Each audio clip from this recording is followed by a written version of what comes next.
Acara seminar nasional dan fokus group discussion tentang blockchain teknologi academy resmi dibuka oleh Profesor Dr. Muhajir selaku Menteri Koordinator Bidang Pembangunan Manusia dan Kebudayaan Republik Indonesia, yang dalam hal ini pemukulan gong diwakili oleh Bapak Profesor Dr. Nanad Fatan Natsir MS. Boleh beri tepuk tangan yang meriah sekali lagi untuk kita semua. Selanjutnya kita akan sama-sama menyaksikan seminar nasional dan FGD sesi 1 dengan tema Sistem Pembelajaran dan Pengembangan Teknologi melalui Blockchain Technology Academy. Penyampaian materi akan disampaikan oleh Bapak Rizky Adam, ST, SH, CPI, MM, MBI, GM, SD. Namun sebelum itu izinkan saya membacakan kurikulum vitae beliau terlebih dahulu. Bapak Advokat Rizky Adam, ST, SH, CPI, MM, MBI, GM, SD. Beliau adalah tokoh muda, penggiat dan pelaku blockchain teknologi. Beliau Bachelor in Engineering Padang State University, Executive Education Harvard Business School, Boston, USA, Massachusetts Institute of Technology MIT Blockchain, Mini MBI on Entrepreneurship Institute of India, Stockholm School of Entrepreneurship in Sweden, MBI in Leadership and Innovation at Robert Kennedy College, Swiss, MBI in Digital Marketing at University of Cumbria, England, Bachelor in Law University of Mahendrata, Bali, Indonesia. Luar biasa sekali. Silakan Bapak. Baik. Bismillahirrahmanirrahim. Assalamualaikum warahmatullahi wabarakatuh. Alhamdulillahirrabbilalamin. Wassalatu wassalamu ala asrofil anbiya wal mursalin wa ala alihi washabihi rasulillah ajmain. Asyhadu an la ilaha illallah wa asyhadu anna muhammadan abduhu wa rasuluhu sallallahu alaihi wasallam la nabiyya ba'da amma ba'du. Pertama-tama marilah kita mengucap puji syukur kehadirat Allah Subhanahu wa taala pada hari ini tanggal 22 Januari 2022 kita masih sempat berkumpul bersama-sama menghadiri acara seminar nasional tentang blockchain university yang insyaallah akan sama-sama kita hadiri hari ini, dari hari kemarin sampai hari ini. Mudah-mudahan acara ini dapat bermanfaat untuk kita semua dan bisa memajukan pendidikan di seluruh Indonesia. Amin amin ya rabbal alamin.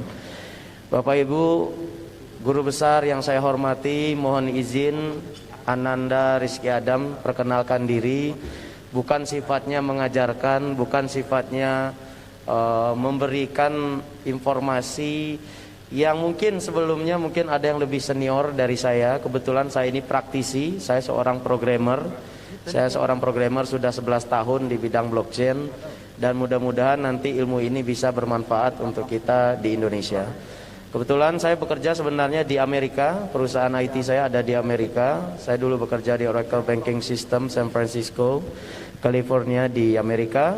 Kemudian 2014 saya setelah tamat dari Universitas Negeri Padang mendapat beasiswa ke Harvard Business School. Kebetulan juga saya kuliah di MIT untuk programmingnya. Jadi materi yang saya sampaikan ini adalah materi adopsi saya dari dosen profesor saya dari MIT dulu. Jadi materi ini saya mungkin belum pernah Bapak Ibu dengar atau lihat atau dapatkan sebelumnya. Dan saya mohon izin setelah perkenalan diri saya izin turun ke bawah karena banyak materi yang sifatnya lebih mengarah ke teknis. Jadi perkenalannya, jadi saya lanjut setelah tamat dari MIT dan MBA di Harvard Business School. Saya lanjut di Entrepreneurship Development Institute of India tentang microfinance. Ada hal menarik yang saya pelajari dari India, Bapak Ibu. Profesor saya ngajak saya ke pasar. Kalau kita pernah belajar di India ya, senggol-senggolan sama sapi di pasar sudah biasa ya. Jadi ada satu pengemis di sana yang punya penyakit cacar kulit ya. Jadi waktu itu profesor saya, "Dam, kamu give him 100 rupees gitu." Jadi 100 rupees itu kalau sekarang 45.000 rupiah lah. Harapan saya kasih itu uangnya ke dia, dia bisa beli obat, dia bisa beli makanan. Tapi yang terjadi uang saya diambil lalu ditempel ke lukanya yang berdarah dan bernanah. Lalu besok saya tanya sama profesor saya, "Prof, kenapa saya dikasih begini?" Ya, jadi Itu sama halnya kamu kasih uang sama orang yang nggak ngerti cara kelola uang. Welcome to the class, kata dia gitu. Jadi saya belajar microfinance 6 bulan di Ahmedabad, India. Dan setelah itu 2017 saya juga belajar di Entrepreneurship School of Stockholm, Swedia, tentang bagaimana memanage. Jadi sekolah saya itu saya gunakan semua untuk menyempurnakan satu project, namanya project bagaimana mendigitalisasi dengan blockchain 9.328 jenis bisnis. Jadi Bapak Ibu, sepertinya saya tidak cukup lagi untuk kuliah semua jenis bisnisnya. Jadi saya mohon izin arahan dari Bapak Ibu Profesor, ada 9.000 proyek bisnis yang di seluruh dunia hari ini sedang kami kembangkan. Dan tadi saya cek itu di CoinMarketCap, kapitalisasi kripto ini di seluruh dunia sekarang itu 28.000 triliun kalau nggak salah tadi pagi. Dan transaksi tadi malam itu 1.800 triliun atau 1,8 kuadriliun. Saya mohon izin perkenalannya cukup. Saya izin menyampaikan materi dengan segala kerendahan hati kepada Bapak Ibu Profesor, Doktor, Guru Besar semua, Bapak Ibu Pimpinan Rektor, cendekiawan, pengusaha se-Indonesia. Saya izin menyampaikan materi tentang blockchain sejak awal. Jadi saya mohon izin minta mic mungkin. Saya izin Bapak Ibu dengan segala hormat untuk turun ke bawah biar materinya lebih enak.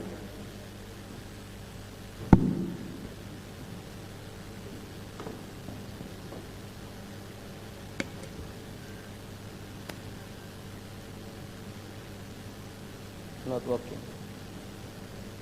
Mohon izin. Ininya enggak ini. Ventilnya jangan dicabut.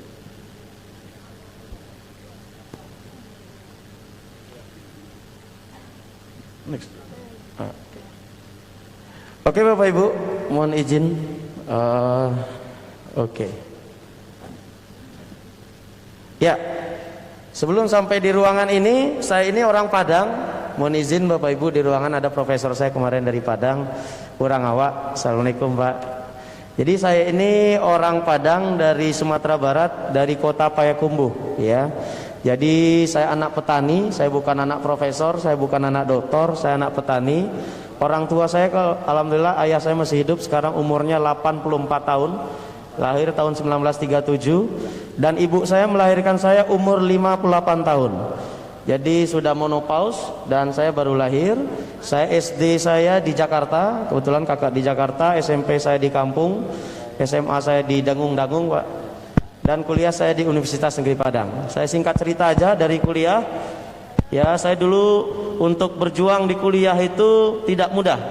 Ya, saya berjuang kuliah itu dulu saya jualan duren. Saya jadi tukang pop ice, jadi connect mobil, jadi driver. Ya, ini dulu kafe saya, tapi walaupun saya dulu masih muda, saya punya 10 cabang pop ice. Walaupun saya tukang pop ice, penghasilan saya 15 juta per hari Pak dulu. Alhamdulillah ini juga awal-awal jadi programmer dulu.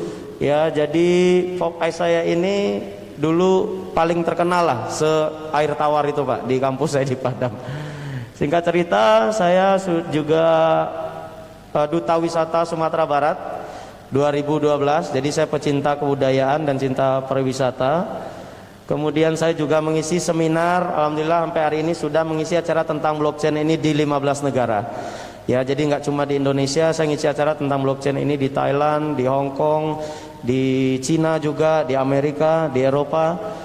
Alhamdulillah hari ini bisa men-share ilmu blockchain ini di depan Bapak Ibu semua. Dan ini grup perusahaan kami yang sudah pakai teknologi blockchain sekarang sudah ada 36 untuk pencatatan akuntingnya. Sehingga tidak ada omset yang bolong, tidak ada omset yang nggak kecatat melalui blockchain. Jadi singkat cerita, ini kegiatan-kegiatan saya sehari-hari. Ini waktu kuliah dulu di Amerika. Ini tadi saya cerita waktu di India, di Entrepreneurship Development Institute of India.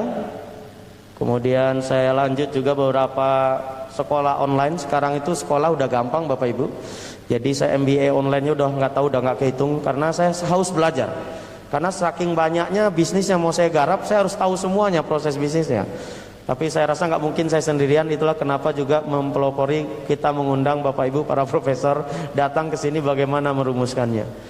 Karena ilmu blockchain ini Pak lahir pada saat saya lahir. Tahun 91-92 blockchain ini baru lahir. Jadi barulah 2008 decentralized blockchain pertama di dunia didirikan oleh Satoshi Nakamoto. Nanti saya akan cerita panjang, Pak. Ini kegiatan-kegiatan saya juga pemecah rekor muri, Pak, untuk event beasiswa. Jadi the biggest scholarship event in Indonesia, saya pemecah rekor murinya karena saya dulu orang susah. Jadi saya nggak bisa ngasih bantu orang, saya kerjasama dengan lembaga pemberi beasiswa untuk memberikan ribuan beasiswa di seluruh Indonesia dan kita dapat rekor murinya. Dan selama 2 tahun terakhir, kalau ada rekor muri antigen terbanyak selama 2 tahun terakhir, saya berkeliling 20 negara lebih. Saya sudah di swab antigen terbanyak di dunia sebanyak 358 kali, Pak. Ya, 538 kali sepanjang 2 tahun terakhir. Jadi sekali 2 hari swab. Ke Amerika swab, Meksiko swab lagi. Waduh. Jadi hidung saya ini udah bebel dengan di swab, Pak. Jadi saya di dunia kripto ini sudah 10 tahun, Pak. Jadi mungkin baiknya kita belajar, bercerita, karena saya pelaku industri ini. Kita akan meluruskan mungkin miskonsepsi yang terjadi di masyarakat selama ini. Mudah-mudahan dengan seminar hari ini materi akan saya share, kita bisa menambah ilmu bersama-sama. Mohon izin Pak Prof, Guru Besar semuanya, kita masuk ke materi. Bapak Ibu, kita mulai dulu dari tahun 1942 ya. Ini adalah the world first digital computer tahun 1942. Ya, kalau ini komputernya hidup, listrik sebali mati, Pak. Jadi ini saking besarnya energi yang dulu dibutuhkan, namanya adalah proyek ENIAC. Kemudian ini adalah flash disk pertama di dunia, Bapak Ibu, dengan kapasitas 5 MB. Jadi ini kapasitasnya 5 MB, satu lagunya MP3-nya Bapak Ibu yang ada di depan Bapak Ibu ini. Dulu sebesar bom atom dulu. Waktu pertama kali ditemukan 1946. Lalu 2005 ada micro SD 128 MB, 2014 naik 128 GB, 2021 2 tera, ukurannya sama sebesar kuku. Artinya apa? Sekarang dunia makin lama makin kecil, Pak, dengan hadirnya teknologi.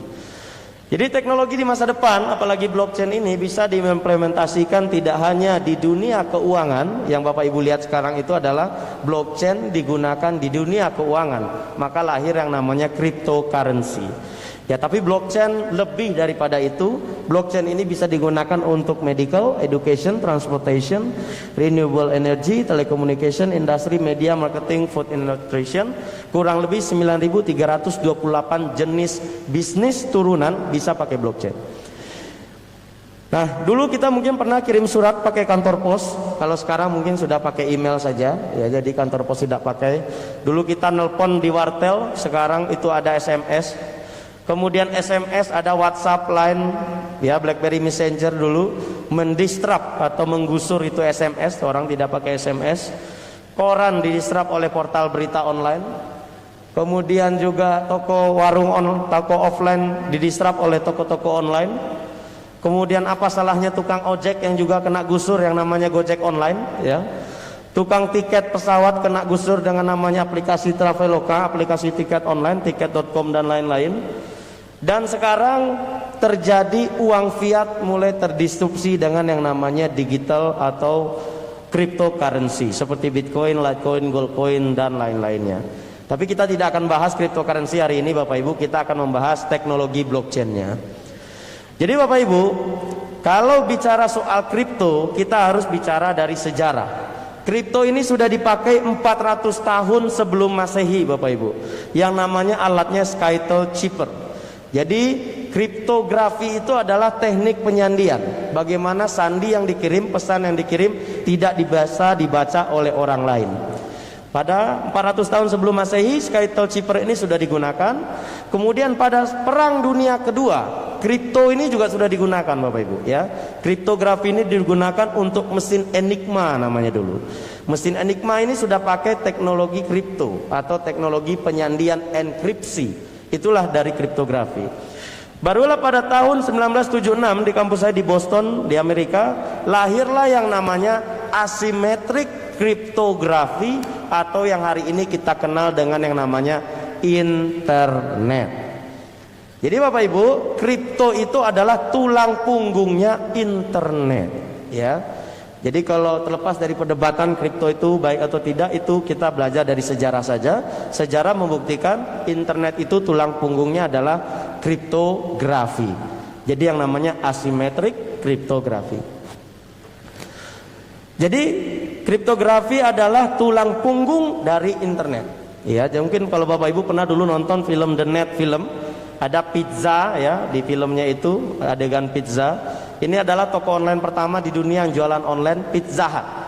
Pizza Hut ini jualan online pertama tahun 94 Bapak Ibu ya. Kemudian apa itu blockchain? Nah, inilah kita bahas sedikit tentang blockchain. Jadi ada ciri khas daripada blockchain ini. Yang pertama ciri khasnya adalah timestamp. Ada stempel waktu pada dokumennya di blockchain itu. Jadi stempel waktu ini ciri khas pertama dari blockchain. Yang kemudian yang kedua ciri khasnya adalah auditable database. Database yang dapat diaudit, dapat dibuka lagi maupun 100 tahun ke depan, 200 tahun ke depan dapat dibuka lagi karena dia diamankan oleh kriptografi. Jadi ilmu kriptografi tadi digunakan dalam teknologi blockchain untuk mengamankan data yang ada di dalamnya. Sehingga tidak sembarang orang yang bisa membuka, harus ada punya kunci khusus untuk bisa membuka database tersebut. Jadi yang ketiga adalah ciri khas daripada blockchain adalah konsensus protokol. Apa itu konsensus protokol? Yaitu sebuah konsensus yang harus diizinkan. Jadi di dunia sekarang ini ada dua blockchain Bapak Ibu. Ada permission blockchain, ada permissionless blockchain. Bitcoin, Litecoin dan kawan-kawannya cryptocurrency itu adalah permissionless blockchain yang nggak perlu minta izin ke siapapun dan dia sudah berjalan selama kurang lebih 12 tahun di industri kripto. Tapi kayak wacana central bank digital currency itu adalah permission blockchain, blockchain yang diatur. Siapa yang mengeluarkan, siapa yang approve, siapa yang ACC, itu semua bisa diatur di dunia blockchain. Jadi permission dan permissionless blockchain itu adalah salah satu dua model blockchain yang ada di dunia hari ini.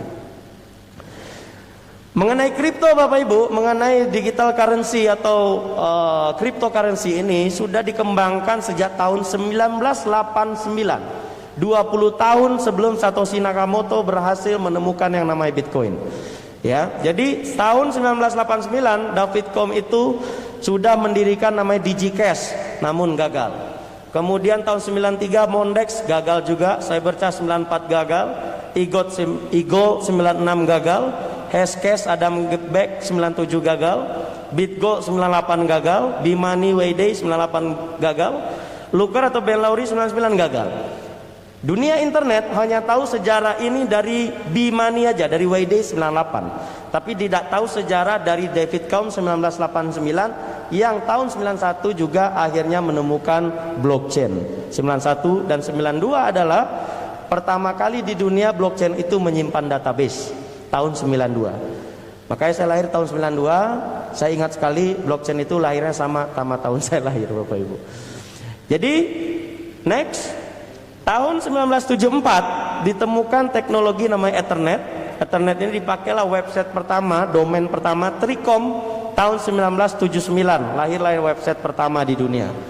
Kemudian ditemukan teknologi TCP/IP tahun 1974. Dipakai teknologi ini oleh Cisco 1984 Bapak Ibu. Kemudian HTTP ditemukan 90, dipakai teknologi ini oleh Amazon dan Pizza Hut tahun 94. Kemudian Secure Socket Layer atau TLS 96 digunakan teknologinya oleh Elon Musk yang hari ini jadi orang terkaya di muka bumi. Ya, itu dia mendirikan PayPal dulu tahun 98. Kemudian Bitcoin 2009, kemudian Goldcoin 2013. Ada hari ini Bapak Ibu juga disponsori oleh Bali Token yang baru lahir tahun kemarin ya. Dan juga ada Metaverse baru lahir juga tahun ini Bapak Ibu. Dan ke depan apalagi kita nggak tahu. Yang namanya teknologi terus lahir Bapak Ibu. Kita harus ikut teknologi. Kalau tidak kita ketinggalan. Kalau nggak selamanya kita akan hanya jadi pengikut saja. Makanya waktu COVID Bapak Ibu, saya putuskan daripada saya di Amerika, saya pulang aja ke Indonesia. Saya mau bangun Indonesia dengan dunia blockchain ini supaya bisa menarik capital inflow masuk ke Indonesia melalui teknologi blockchain ini Bapak Ibu. Next. Dan teknologi blockchain ini sudah digunakan pertama kali tahun 95 Bapak Ibu ya.